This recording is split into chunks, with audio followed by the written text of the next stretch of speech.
Bonjour à tous. C'est une polémique qui suscite un débat de fond sur la conservation du patrimoine juif en France. Nous parlons aujourd'hui d'un livre de prière fort ancien et très rare. C'est un Marzor de Kippour, connu sous le nom de Marzor Luzzatto, qui date de la fin du XIIIe siècle.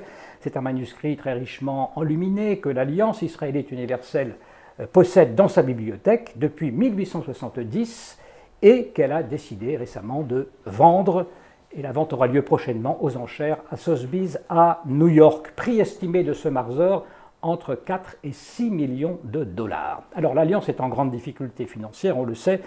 Elle n'avait pas d'autre choix, affirme-t-elle, que de se séparer de ce joyau pour sauver le reste de sa bibliothèque, mais aussi peut-être aussi ses activités éducative. Quoi qu'il en soit, eh bien, l'annonce de cette vente a suscité vraiment une très vive émotion dans le milieu des chercheurs, des universitaires, mais au-delà même. Et une pétition circule, elle rassemble plusieurs centaines de signatures déjà pour appeler au moins à la suspension de ces opérations de vente. Nous recevons aujourd'hui l'un des signataires à l'origine de cette pétition, Michael Seban. Bonjour. Bonjour. Vous êtes fondateur de l'association Beit HaZohar, spécialiste aussi des textes anciens, des manuscrits. On avait souhaité évidemment que quelqu'un de l'Alliance puisse venir participer à cette émission. Bon, personne n'a souhaité participer, donc vous êtes avec nous pour nous parler de ce Marzor. Pour bien comprendre, peut-être il faut vraiment que vous nous présentiez cet ouvrage, ce manuscrit, et nous dire en quoi il est vraiment un objet tout à fait exceptionnel. L'Alliance israélite naît dans les années 1860 et elle constitue une collection de la bibliothèque et ça fait partie des premières grandes acquisitions. Donc c'est déjà un ouvrage historique. C'est un ouvrage extrêmement rare, passionnant, émouvant, magnifique. Qui vient de Shmuel David Luzzatto, le Chadal, qu'il a cédé à l'Alliance. L'Alliance l'avait acheté très cher déjà à l'époque, puisqu'elle avait voté un budget spécial en Assemblée Générale pour pouvoir acheter une partie de la collection de Shmuel David Luzzatto. Et donc c'est un peu la Joconde de la bibliothèque de l'Alliance. C'est leur plus belle pièce.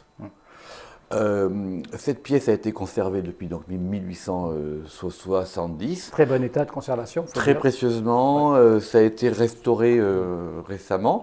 C'est pas beaucoup sorti, malheureusement, c'est ça le problème, c'est que le grand public ne connaît pas ça. Mais évidemment, comme c'est une pièce rare, des chercheurs du monde entier s'y sont intéressés. Ça a été numérisé que très très récemment. C'est-à-dire très très récemment.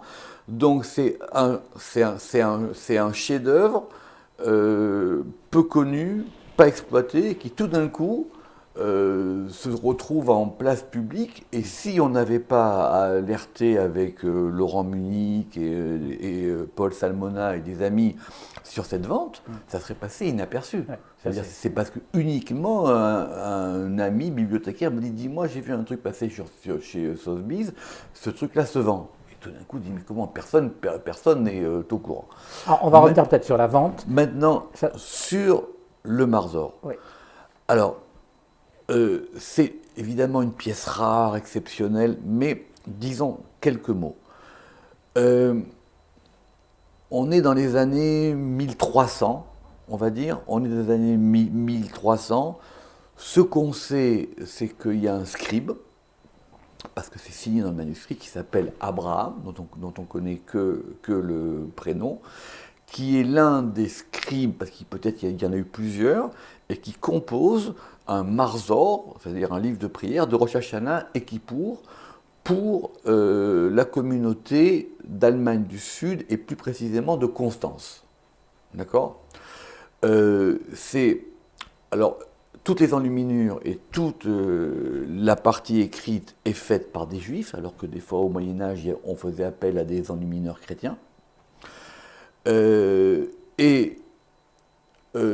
L'histoire Alors évidemment, c'est extraordinaire parce qu'il y a une calligraphie exceptionnelle, c'est un document exceptionnel parce que c'est l'un des témoignages qu'on a effectivement de la prière de Kippour, de l'art de l'enluminure, de l'art de l'écriture, des points voyelles, de la graphie des communautés ashkénazes de cette époque. Les Juifs de Constance sont expulsés quelques années plus tard, il y a eu une espèce... plus qu'un pogrom, il y a eu plus de 300 juifs brûlés, donc en place publique. Et donc ce Marzor, parce que quand les juifs se déplacent, ils amènent avec leurs livres, donc ce Marzor se déplace du sud de l'Allemagne au nord de l'Italie. Et il va porter en lui toute cette histoire dont on va parler. Voilà, donc, justement, peut-être qu'on peut peut-être... Il porte en lui toute cette histoire. En Italie, il va évidemment, au cours des siècles, avoir des marginalia, des notes qui ont été rajoutées, parce qu'il y a des problèmes on va dire, de ce qu'on appelle des minagim, de coutumes. Est-ce qu'on lit ce piout, ce poème-là, à tel moment de la prière ou pas? Il y a la censure, dans les années plus tard, Alors, au XVIe, XVIIe. On va le voir là parce que je vous propose... grâce à vous, oui. puisqu'on est sur Acadème aussi, on peut se permettre d'aller un peu plus loin, d'entrer dans ce texte pour bien montrer tout ce que vous êtes en train de nous dire concrètement, pour rentrer dans... Parce que moi je dois dire que, effectivement, feuilleter, même numériquement, ce Marzor, ça change beaucoup de choses, on se rend compte de la force, de l'impact. Est-ce que peut-être vous pouvez nous commenter certains textes? On va le voir évidemment apparaître, alors, le premier texte. J'ai choisi deux exemples. Le premier exemple... On est dans la prière du matin de Rosh Hashanah. Et dans la prière du matin de Rosh Hashanah, avant le Kaddish, vous voyez sur la page de droite une page qui normalement était vide. Et sur cette page qui était vide, ont été ajoutées des annotations manuscrites qui donc sont postérieures à l'écriture. Le grand rabbin Moïse Schwab, qui était l'un des premiers en 1904 déjà à faire une recension de ce texte-là, note que c'est une écriture allemande. Et donc, qu'est-ce qui se passe? Ce sont des textes qu'on a rajoutés. C'est-à-dire, on rajoute une prière en plus.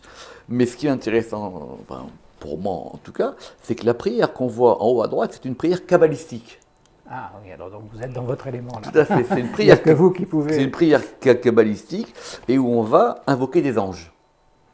Et on invoque des anges qu'on nomme, on nomme les anges, et c'est évidemment une prière de préparation à ce jour solennel qui est le jour de Rosh Hashanah.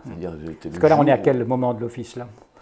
Là, on est au milieu de l'office. D'accord. Là, on est au milieu de l'office. Et on voit sur la page de gauche aussi une annotation sur la gauche.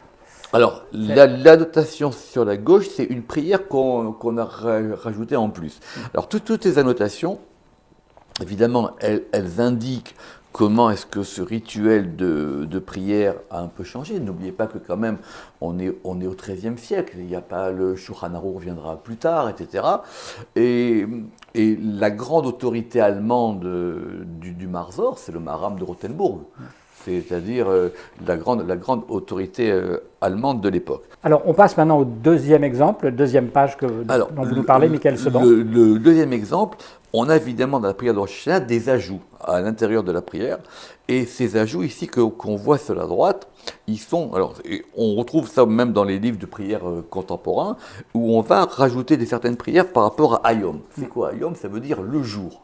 Parce que Rosh Hashanah, c'est appelé dans la Bible le jour. C'est le jour avec un grand L, c'est le jour du jugement.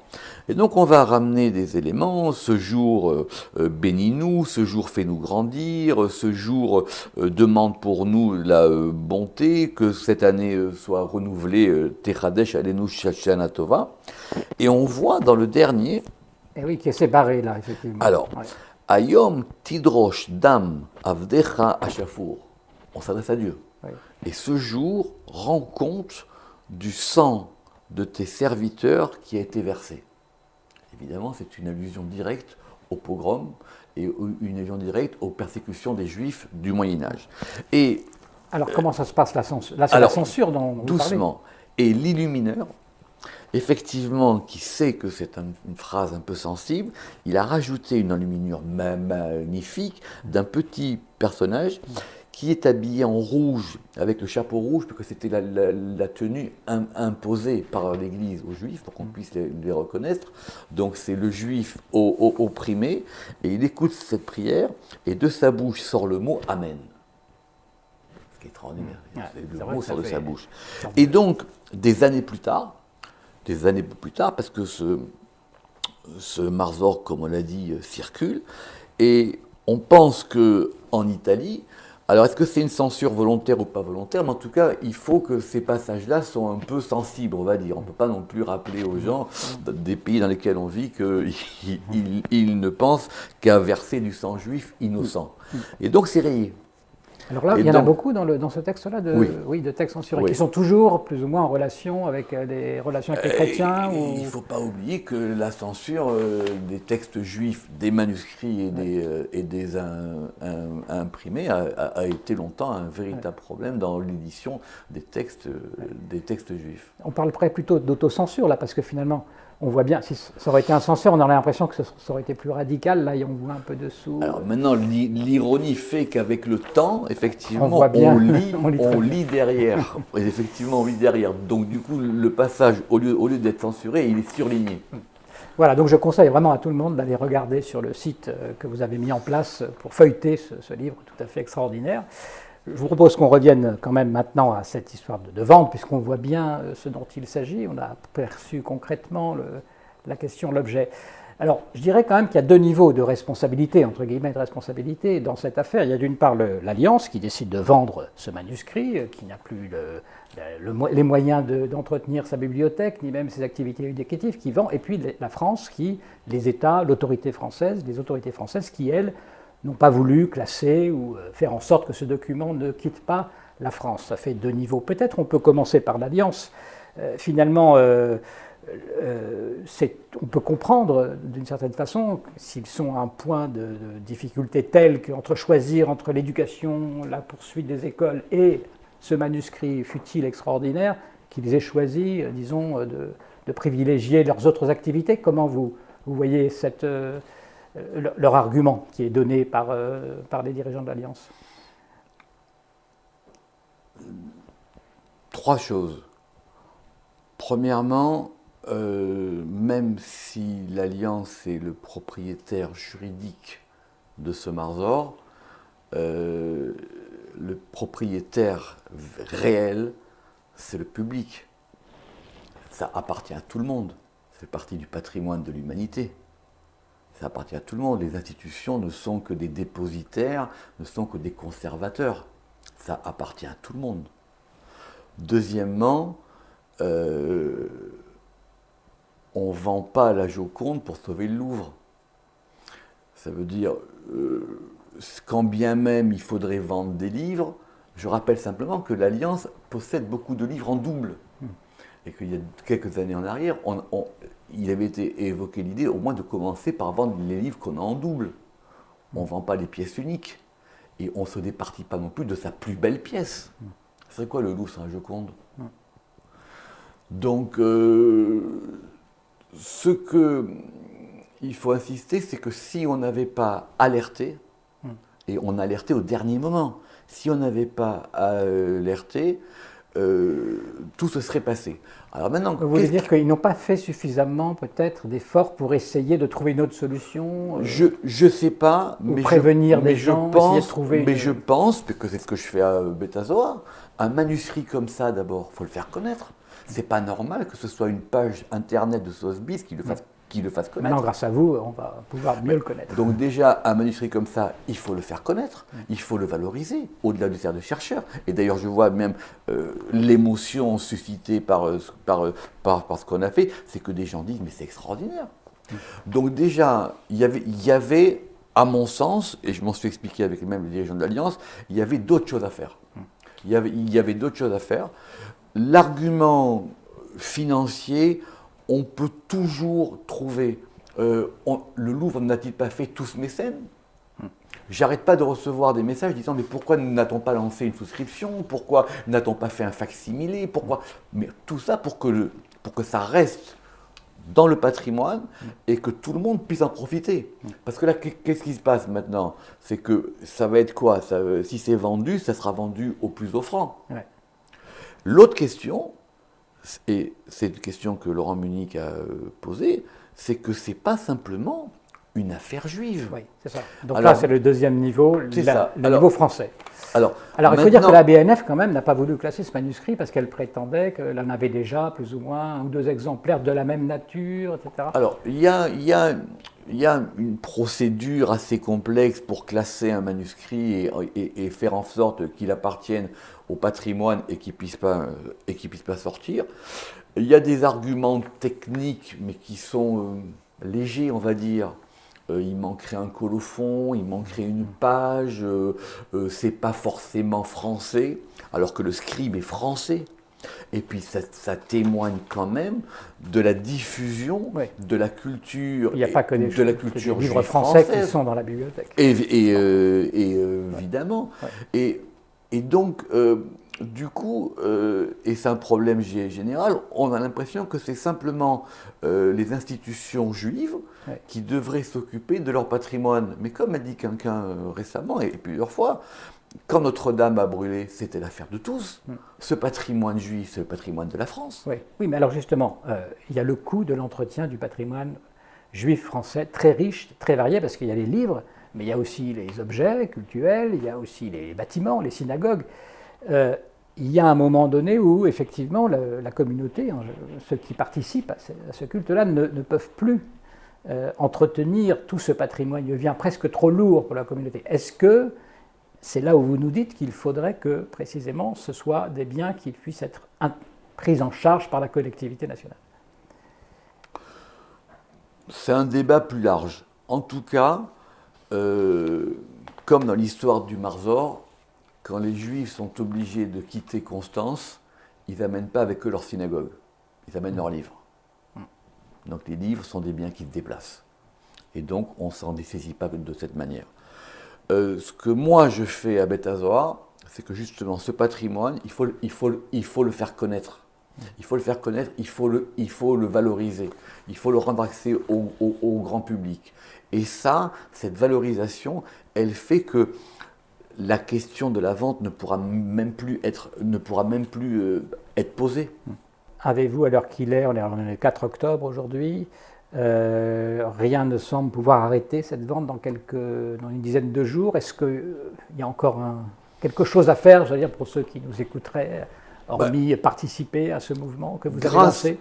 Grâce à cette alerte, effectivement, il y a eu beaucoup d'émois, il y a eu beaucoup de questions qui ont été posées, effectivement, concernant les expertises sur le Marzor, sur son classement, sur le rôle des institutions. Mais je pense qu'il y a des choses à faire. Il y a des choses à faire et que cette solution de la vente est, pour le moins qu'on puisse dire, très maladroite. Et peut-être que, effectivement, si le mouvement qui a beaucoup pris d'ampleur ces derniers jours de manière étonnante. Je vous invite à consulter le site. On a des centaines de témoignages. On a l'adresse des centaines de témoignages et de gens de toute confession, de toute sensibilité culturelle qui disent mais c'est notre patrimoine et il ne va pas terminer sous le marteau d'un commissaire-priseur. Voilà, merci infiniment. Michael Seban, d'avoir accepté l'invitation d'Academ et merci pour votre attention. Merci.